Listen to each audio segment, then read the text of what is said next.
Okay, what's up, folks? Rich Van Tassel with you. Today is Friday, June 30th, 2017. It's right at about 10 o'clock on the East. Going to be about 10:15, 10:30ish by the time this video gets uploaded. We have some flash breaking news for you. Paul George has been traded from the Indiana Pacers to the Oklahoma City Thunder now. So a lot of talks about the Boston Celtics. You had certainly the Houston Rockets getting involved once the trade was made. That sent Chris Paul to the Houston Rockets. They were trying to certainly upgrade in that sense, but he's going to the Oklahoma City Thunder. So very interesting. It's just breaking now, so I don't know if there's any more going, but what's going back from the Thunder to the Indiana Pacers are Victor Oladipo, a guy who can score just under 16 points last year. He was a high pick, the second overall pick in 2013. He's put the ball in the basket throughout his entire career. Even as a rookie, he was at about 14 points, 17, just shy of 18. Then he's gone down 16 to 15 these last couple of years. Now, he's played on some bad teams, played with a team that was pretty good last year, and his numbers were all right. Not the best shooter, about 45% from the floor. His highest was last season at 44.2, but 36 last year from the three. He shot a career 34.6 from the three-point line, so that's certainly something that mitigates, the fact that he's only 43% for his career from the regular field goal percentage. These two guys came over. Domantas Sabonis, of course, was an 11th pick last year. Certainly a solid player, just turned 21.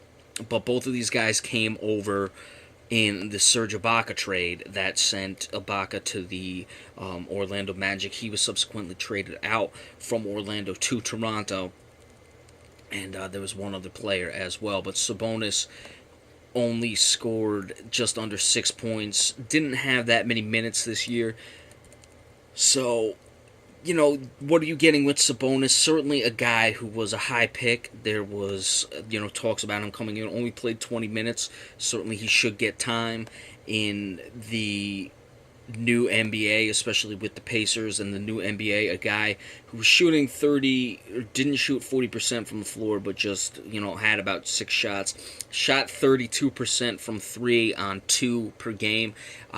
I still believe Sabonis has the ability to stretch guys out. If he can just improve his three-point shot a little bit more, he can do better, and certainly would allow him to fit in the new NBA where the threes are all about that and the bigs need to be interchangeable, but that's certainly something to keep an eye on. But clearly the biggest part of this trade is the fact that Paul George is now going to the Oklahoma City Thunder. Will he sign the extension? We'll have to see again. It's very early in the trade process, so keep an eye on that. That was certainly one of the big things for the Boston Celtics or any team that was going to try to trade him. The Celtics miss out yet again. Indiana was asking for a lot for him. I'm not necessarily too disappointed with the Celtics not getting Paul George. I would have loved to have him if he agreed to the extension.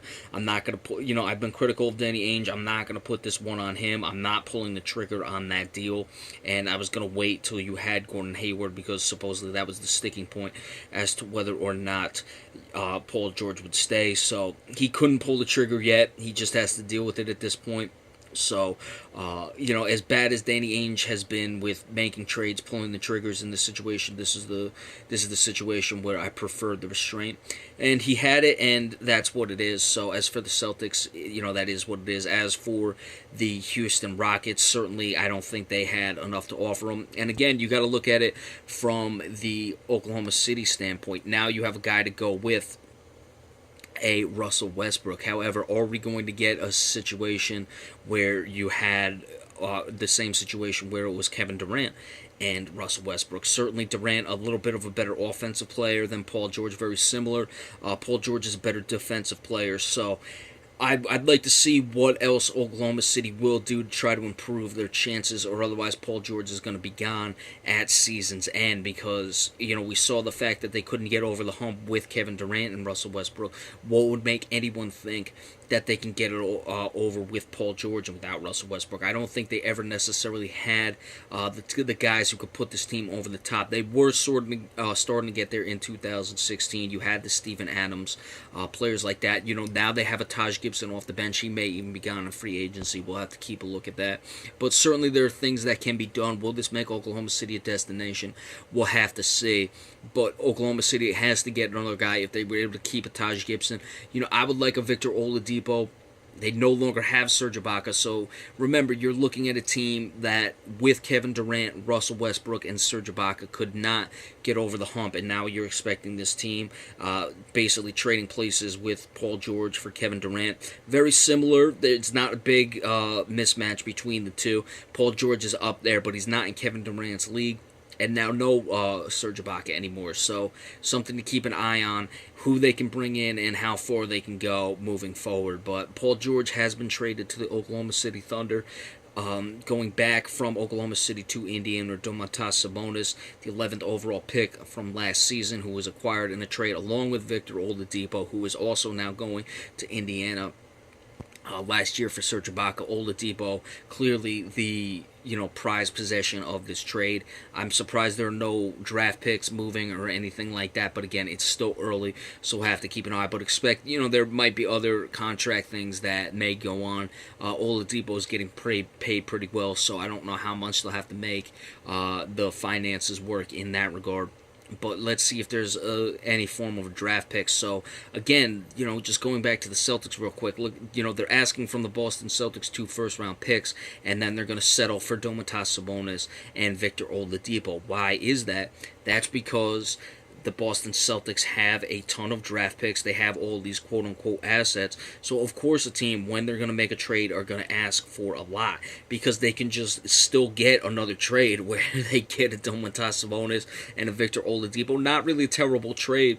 You're getting 2 live players as is, but you'll just take less from another team. You're not going to take less from the Celtics whenever you have the trade. So that's where it stands now. Free agency is starting at midnight tonight, so we'll keep an eye on that. I assume there's going to be some things moving forward. Be sure to stay tuned for any flash news alerts of signings.